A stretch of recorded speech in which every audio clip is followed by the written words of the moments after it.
My name is Arthur Gentry, Arthurgentry. Do you have a middle initial? E for Edward. Gentry. Nice last name. Yes, sir. Yeah. What is your birthday? 8/11/30, Where were you born? Los Angeles. Wow, right here. Right here, close. Tell me about your family, including your siblings when you were growing up.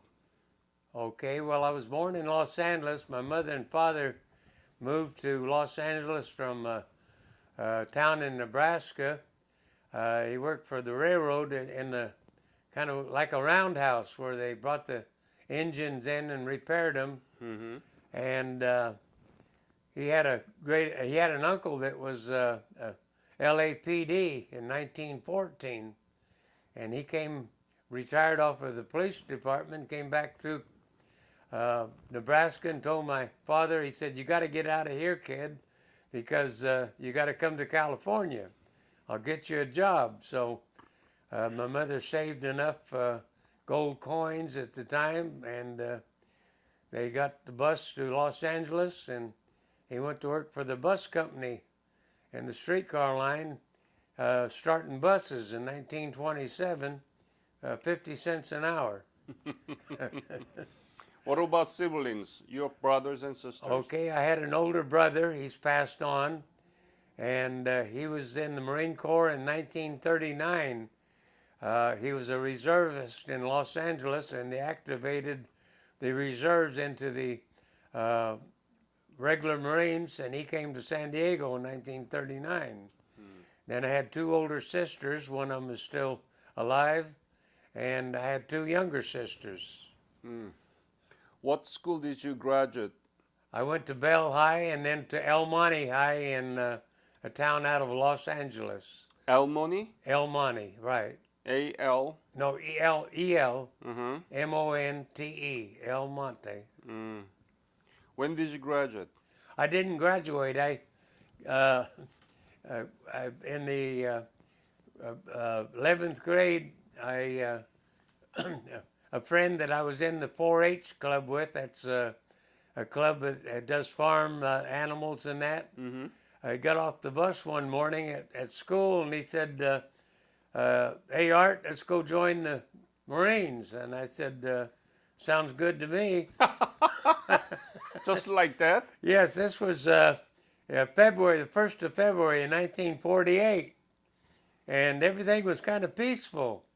There wasn't going to be no more wars, and so we were going to join the Marines and see the world. See the world. Yeah. That's a good idea. So we walked off the schoolyard, went out on the corner, and caught the Metro bus to downtown Los Angeles, which was about 10 miles, and to the city hall where the Marine Corps recruit office was, and we signed up, and the recruiter said, "You'll have to go get your mother and father to okay this because you're only 17. So I came home and I told my mother and father, and they said, "Well, if that's what you want to do," I said, "Okay." I wasn't doing too good in school anyway.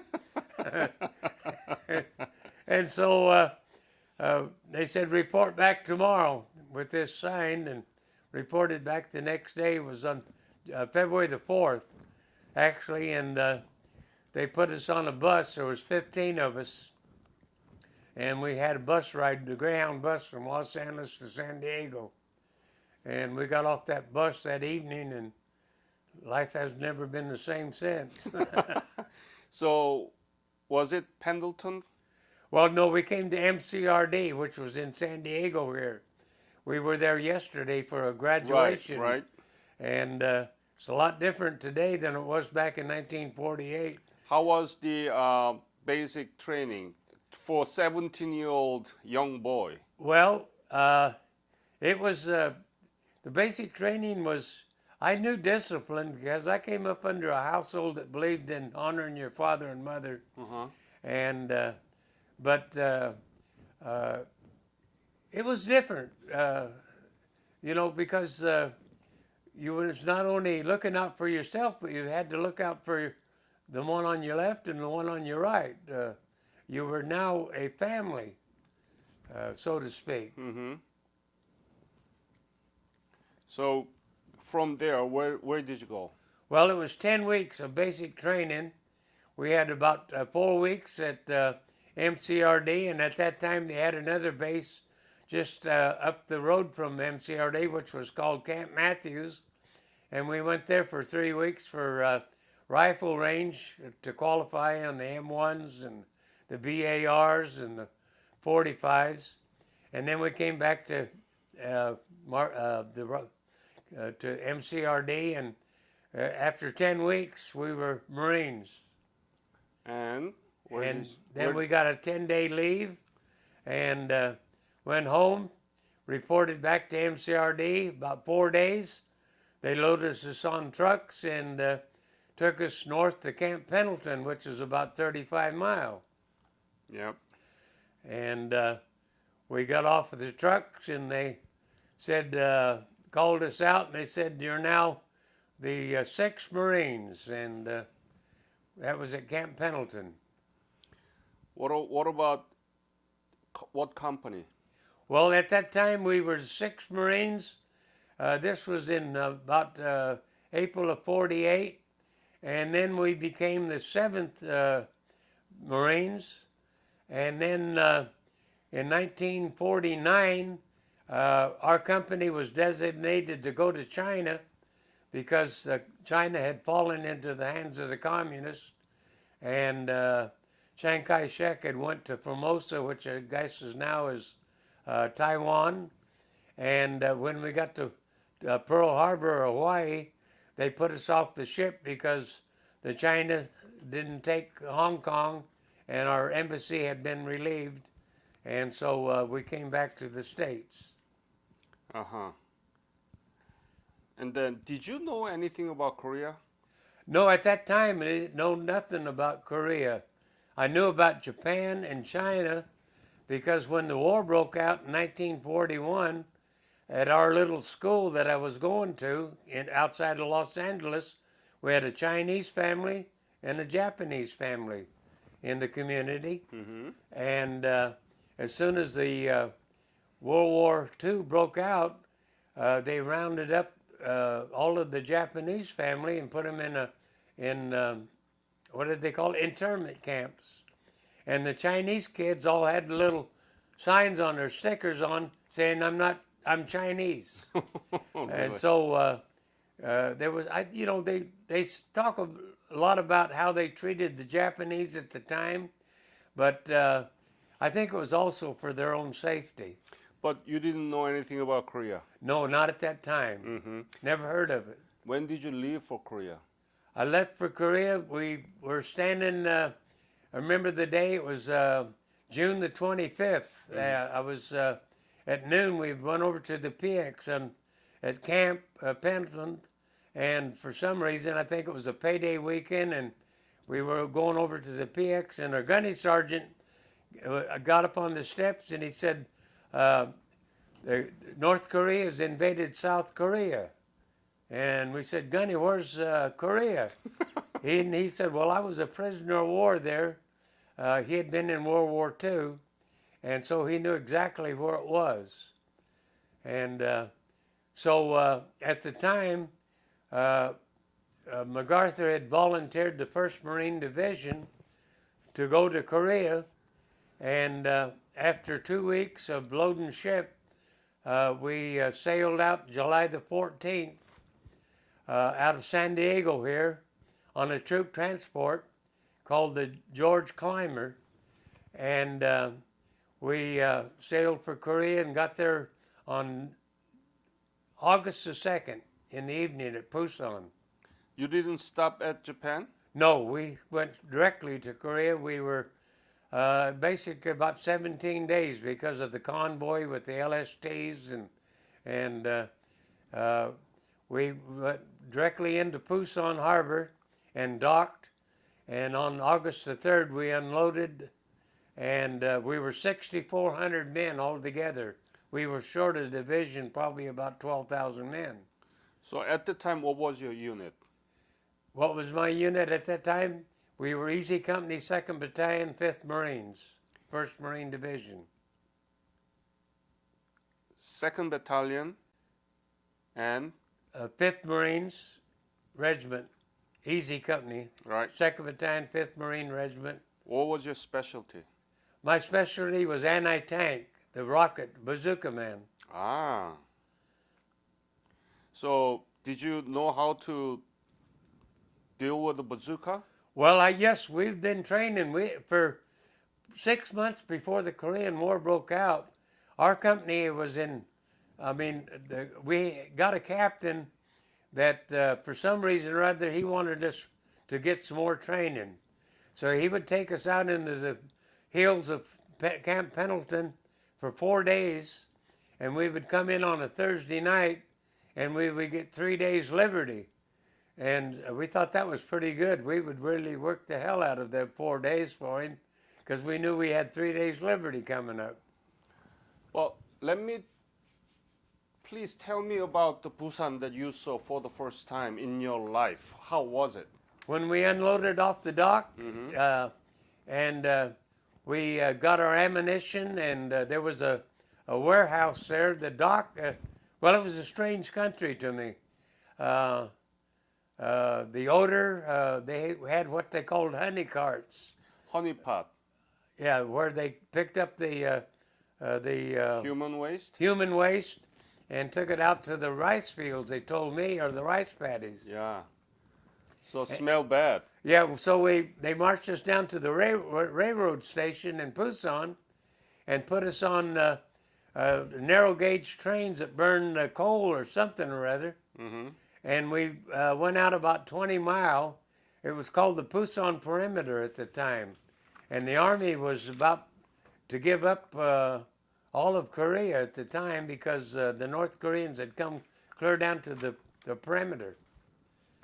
So what happened to you then? And we bivouacked what they called for 2 days. And on the 7th, at the night of the 7th, Army trucks picked us up and we went through a village. It was at nighttime. And we got up, drove, I don't know, maybe it was real slow, maybe 10, 15 miles, something like that. And to an Army line where the artillery was. And they unloaded us off the trucks, the 6x, and told us just to get there. And the daybreak was just, the sun was just coming up. Just lay over there on that little mountain there, and there's rice paddies all around us. And we had no more sooner got off of the trucks and were waiting for the Army, the colonel or the captain, to see where we were going to go to straighten the line out. And we heard this whistling over, and out in the rice paddy, a mortar would fall. And the gunny sergeant said, "Dig in," and we started digging foxholes right there. And the next thing we heard was corpsmen. And our company commander that had given us all this training was hit the first thing with the mortar shell, and he had lost part of his kneecap. And so we went out and straightened that line up. We was there for about 2 days, and then we was en route march to go to another line to straighten that up for the Army. Not to belittle the Army, but they had all they could handle because they were an outfit that had been in Japan just kind of on a rest area. There was no war. And they'd been occupying Korea, but the occupational forces, as I understand, had left Korea and went to Japan. All that was left there was a few ROC Marines that we had trained that was to hold the enemy.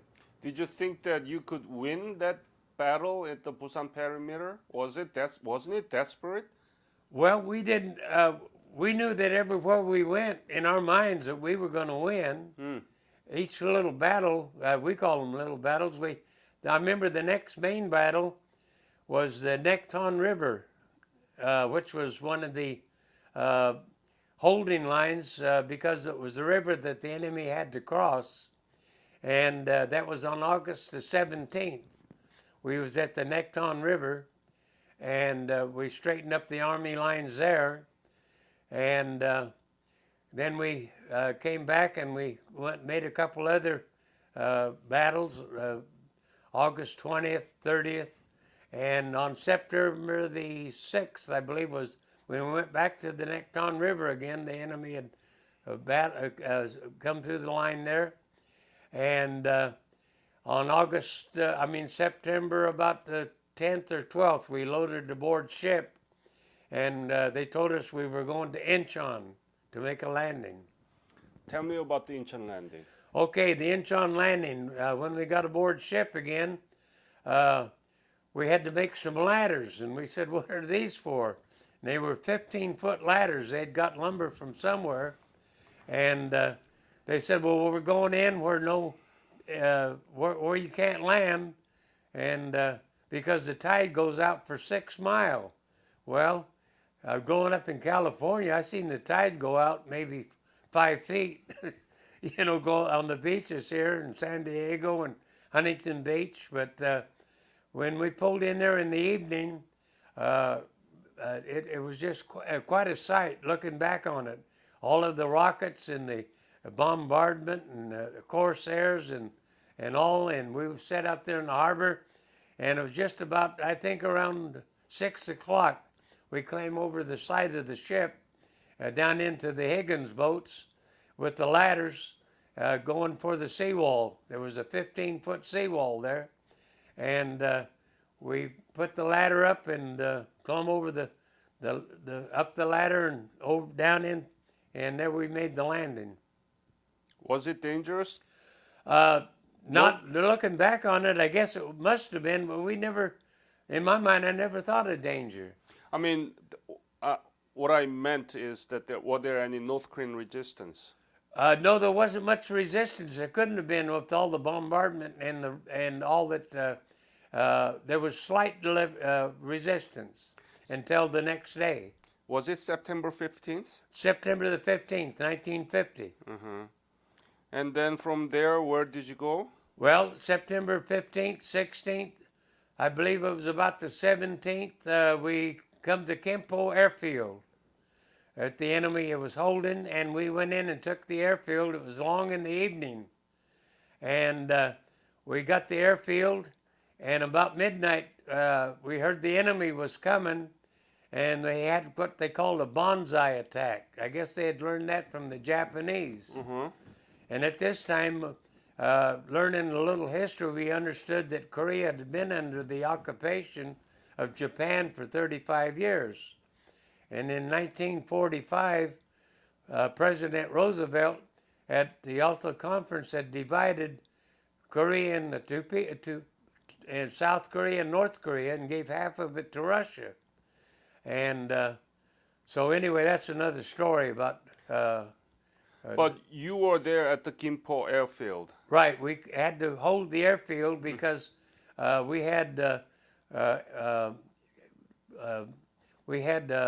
planes coming in the next morning. Next The morning? Air Force were coming in with the C-119s with supplies and more ammunition than that.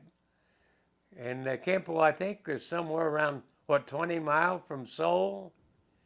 I'm not sure, but it was another 4 or 5 days. We had to cross a river. I forget the name of the river. Maybe you can help me. What was the name of that river we crossed? Han River, right. We crossed that in an amphibious landing craft. And then we had a couple major battles getting into Seoul. I remember one morning we were up on a little knoll overlooking, and we got the word that enemy tanks were coming.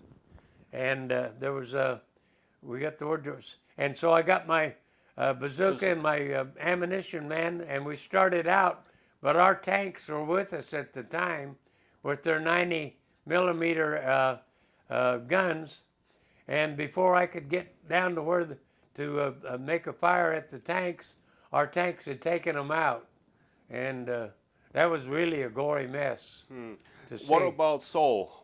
How was it, Seoul? Well, when we got there, we met the 2nd Armored Division, I believe, that had come up from the south after we had made the landing. It was easy for them to come up from Pusan right up to Seoul, and we met in the middle of Well, there wasn't nothing there. It was flattened. It was just burning, and very little left of it in my mind when I look back on it. Almost completely destroyed. Completely destroyed, right. From Seoul, where did you go? Well, then we had turned it all over to the Army, and we moved out, and they said, we're going to move out here, and we done a little going up north, not too many miles, and then we pulled out and went up and made up to Wonsan, and landed at Wonsan up on the, I believe it was on the east coast of Korea. Yes. When was it? And that was sometime in October, maybe the 1st of October, 5th of October, somewhere in there. Mm-hmm.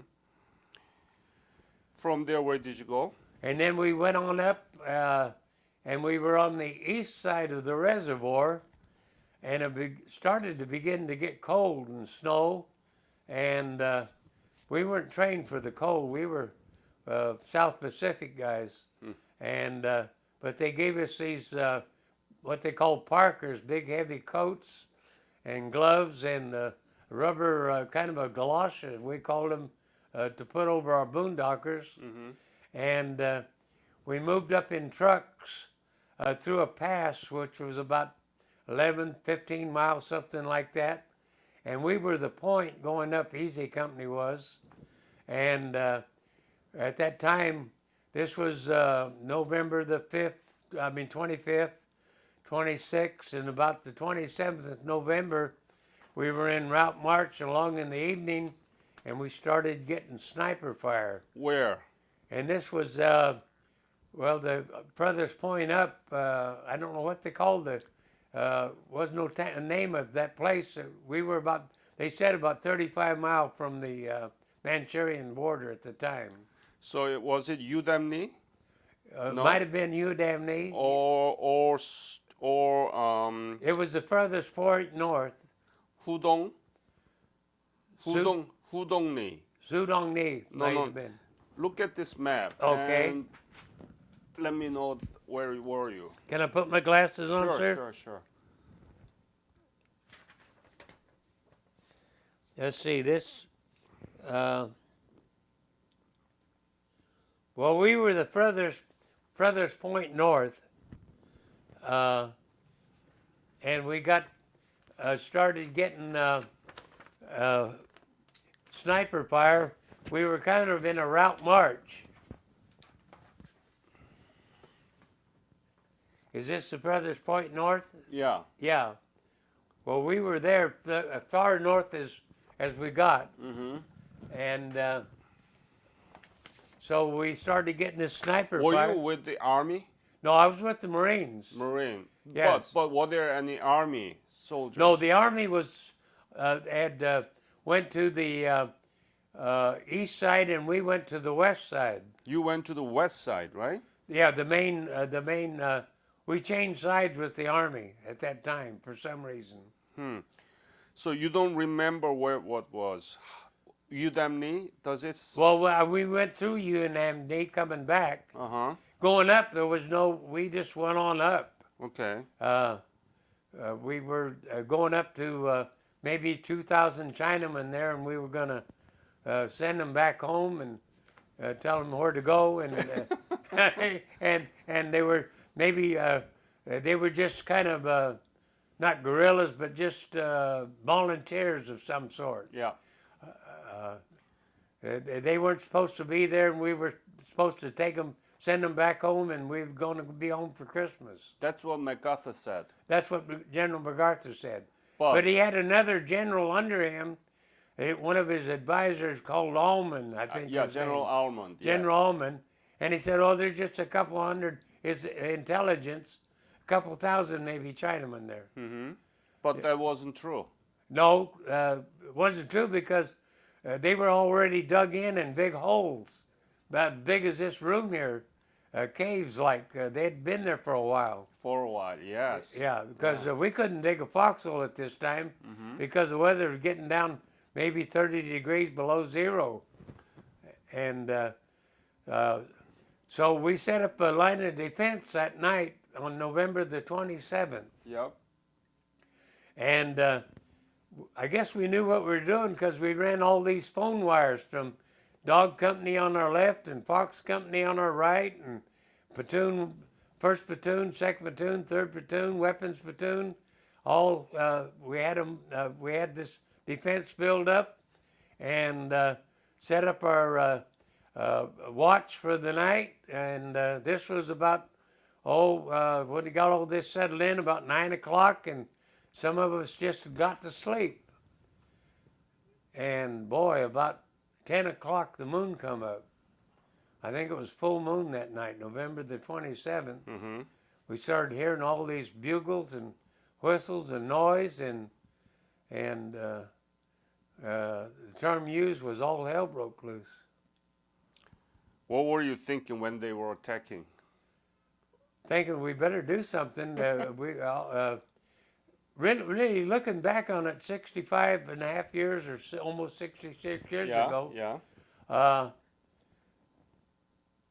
You're thinking you got to do what you got to do, and we got to hold the line. You're thinking, who's if the, and at that time they had waves of Chinese coming at us. Waves. They come in a wave, and that would maybe last for 45 minutes to an hour. Mm-hmm. And they'd hear the sound of the bugles or whatever noise they made, and they would retreat and be about half hour. Mm-hmm. Here come another wave until daybreak. Until daybreak. Daybreak. And when it started getting light, everything was just as calm. And we got the word that we'd fell into it. We were surrounded, and we didn't get the word that morning exactly how many, but we knew that we weren't going any further north. How many? That we were going to turn around, and our colonel said they got us surrounded. Our General O.P. Smith said we'll just fight in another direction. And the word had come over, I guess, every man for himself. And our general said, no, not every man for himself. We come out of here as an outfit. We train as an outfit, and we're coming out as an outfit. You have such a vivid memory. Well, that's what they tell me. I've read a few books, but really a fellow that I roomed with, that comes on this reunion with, he'll say something. I said, no, that was on July the 15th. And he said, well, you're right 99.4% of the time. But you are telling me what you actually experienced, not from the reading, right? Right. Wow. Just like it was yesterday. Right. How do you feel now? Well, I'm kind of tired after the trip we made today, but I just turned 86. No. What do you feel about you are remembering those 65, like today? Well, sometimes I just think it was all a dream. If it could have been, because I know that we were fighting for something. They just didn't have us there because they wanted us there, but we were fighting for a cause. Were there any dangerous moments to your life? Well, at that time, it seemed it was all dangerous, but we didn't dwell on. I didn't dwell on that.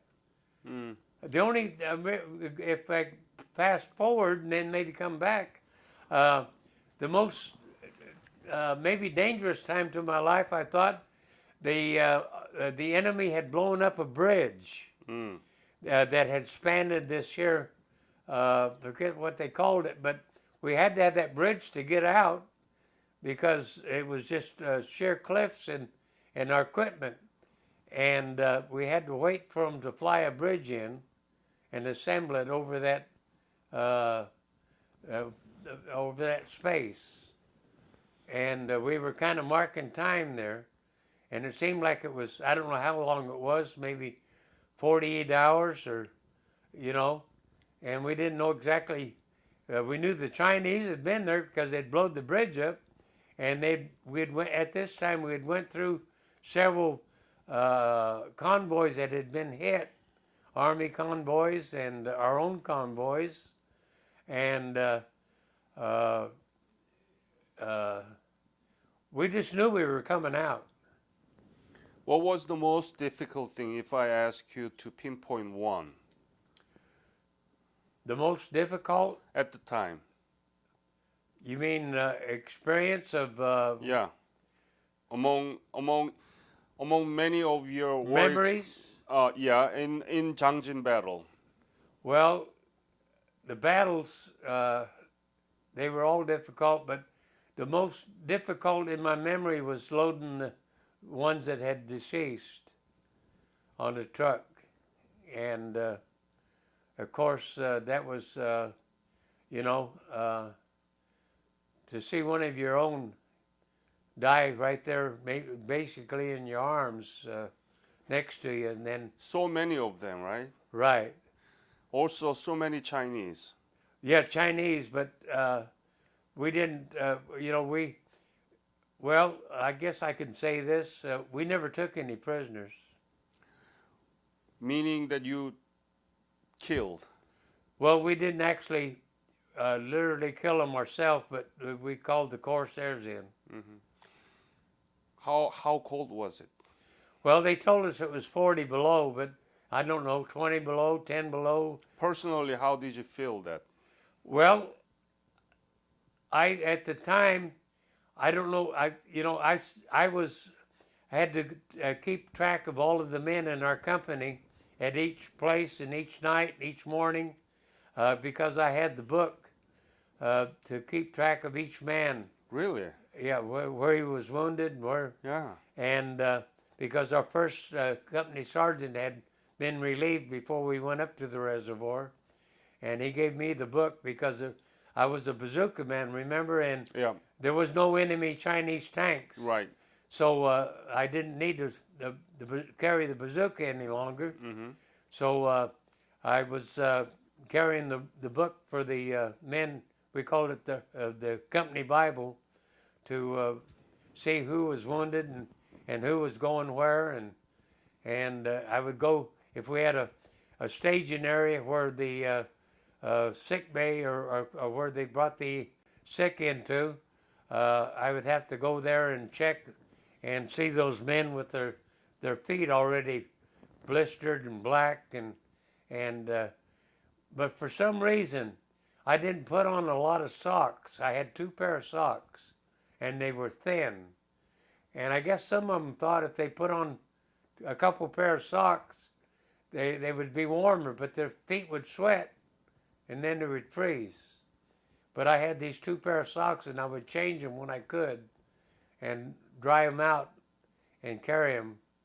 And but those were the worst memories I have, is to seeing those that were wounded and with those feet, and those that had been hit. What about, so you didn't fight, but you were recording the death and the casualties? Oh, I was fighting. Fighting, right? Yeah, we were all on the had line. There was no rear line. And you had a rifle. Right. Yeah. You were fighting, but at the same time you had a mission to keep the record. Right. Where did that book go? Well, that's a sad story. They flew in some replacements at Hagaru, I believe it was. Uh-huh. And they took out some wounded there. They had made a landing strip, and the company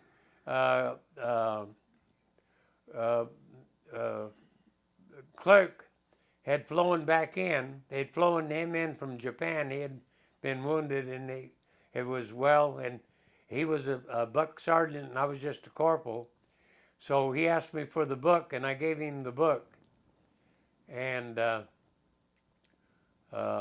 So I didn't have the book anymore. That was just before we came out of the reservoir. And you don't know where the book is. Well, he burned it because he wanted to keep warm. And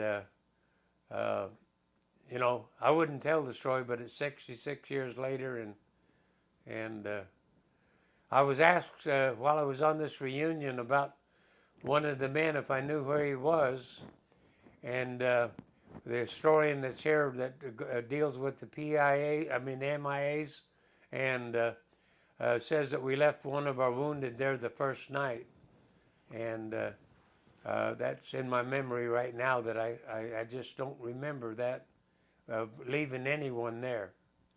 And then you went to Hungnam and Busan, right? No, yeah, we came back in. We loaded on ship on December the 12th of Hamnung. Mm-hmm. I believe I'm pronouncing it right. Hungnam, yes. Hungnam. Yeah. And we loaded aboard the ship. They put 5,000 of us aboard. Mm-hmm. I think it was equipped for 2,500. But at the same time, I remember all of these refugees, these North Koreans that was wanting to flee North Korea because of the oppression they'd been under, evidently. Right. And there was somewhere around, they tell us around 98 to 100,000. Yep. And I remember on the roadway coming, the last few miles, coming into that Hungnam, of these old men and women and little children with whatever they could carry, and Mm-hmm. and little kids carrying little kids, but coming out of that mountain, as we came looked down, come around the curve, we saw that seaport with those ships out there waiting for us, and it was just I don't know if it was a moment of relief or unbelief of we finally have come this far.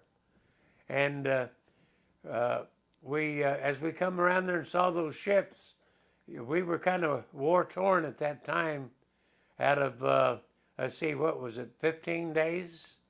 And we saw those ships, and we were kind of in route march at the time, and it had begun to get warmer at the harbor, and somebody said, "Straighten up," and they started singing the Marine Corps hymn, and everybody just started marching, and it was quite a feeling to see those ships, and to know that we were coming out, and to bring all those refugees out with us. Great moment. It was a great moment.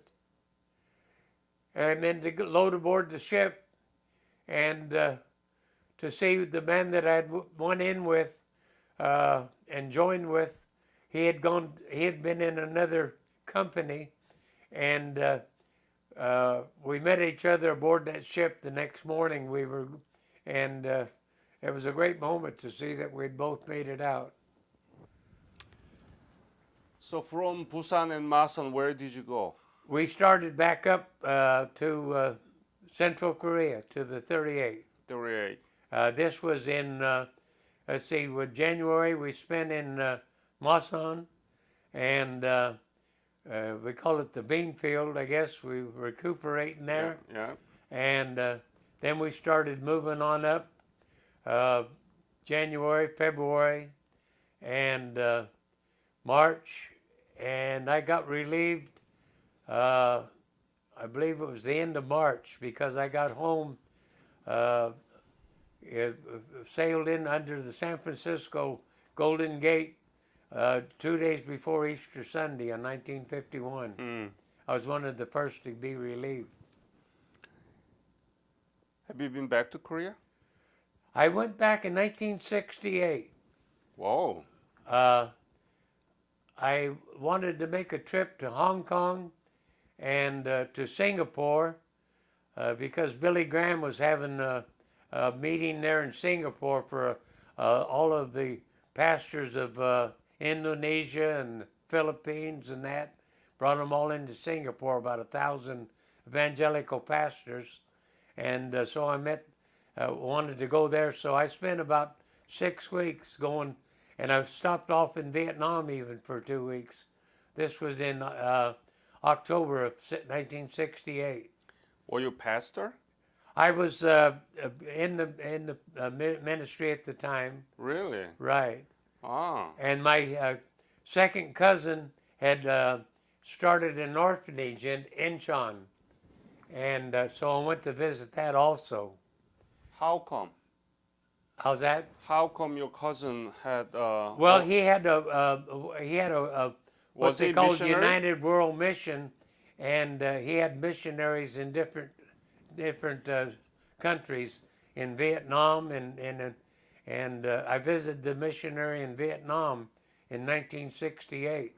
So, how was the Incheon when you saw in 1968? Oh, it was a lot different. I saw General MacArthur statue there, and I got a Korean girl that had been in the orphanage from in the 50s until she was a mixed blood child, and so she was had grown up in this orphanage, and so she took me around and was a guide for me, and we took the diesel train down to Busan from Seoul, and it was quite a difference between 1950 and 1968.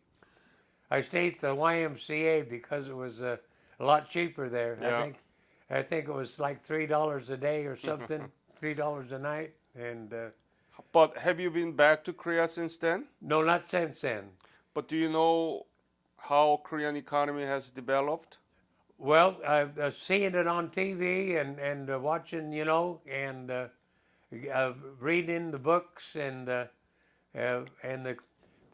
South Koreans have been so gracious to us veterans to attend our reunions, this chosen reunion, and to let us know how they've developed. It's amazing to us the difference between North and South Korea. Do you want to go back to Korea?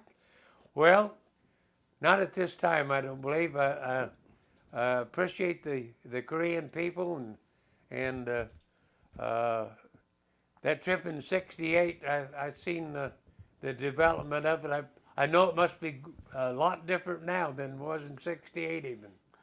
You're not going to believe what you're going to see if you go back. And Yes. the Korean government has a program called Revisit Program, and they pay for that. I understand, And you still don't want to go? Do you want to go, or you still don't want to go? Well, at my age, I'd rather send somebody that hasn't been back at one time even, No, there have been a lot of Korean War veterans been invited back to Korea, and you can go again. Well, I would probably love to go at that. What is it, a week trip or Yeah, about a week trip. about a week? And they pay for everything except half of airfare. Okay. And you're going to go to Panmunjom, DMZ, and you go many places. You will not believe your eye. I understand they moved the Kempo airfield since I was there. No, there is a Gimpo airport, but there is another one called Incheon Airport. Up by the Inchon Yes, Harbor? yeah. Yeah, you should go. So, what do you think about the legacy of your service and the Korean War? What is it?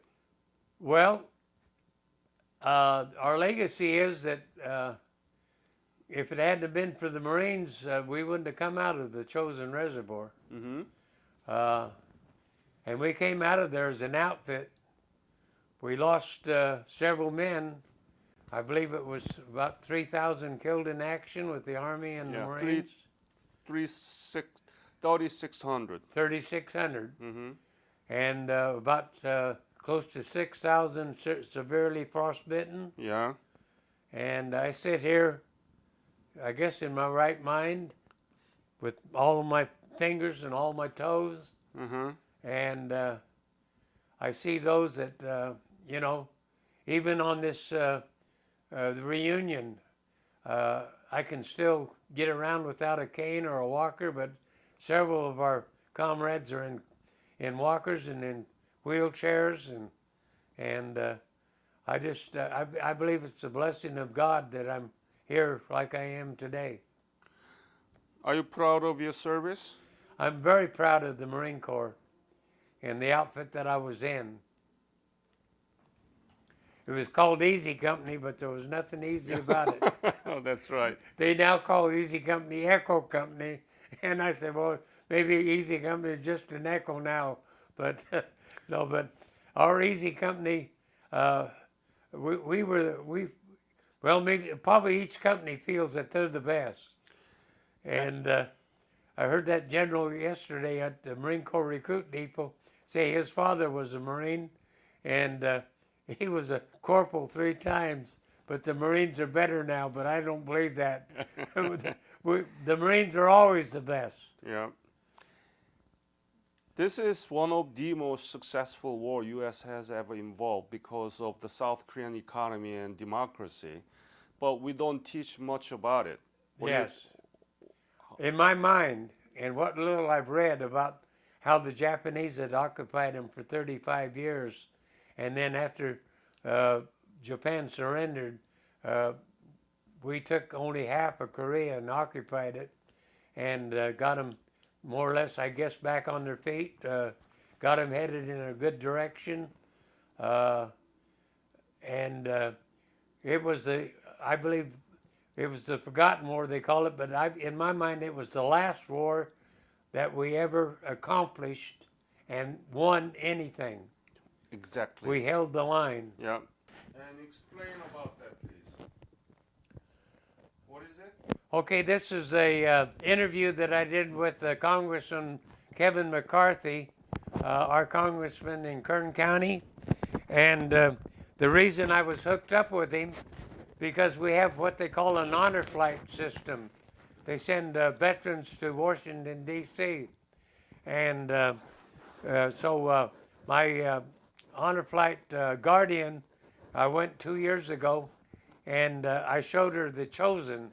It's a documentary on the Korean reservoir, and she spread the word that I was a chosen veteran, and so now they want me to go everywhere, and so they nominated me to have an interview with Kevin McCarthy. Congratulations. Yes, Thank you. told my story, and it was quite an outing to be able to sit down and speak with him. That's an honor, really honor. Yep. Thank you, sharing the. Thank you, sir. Thank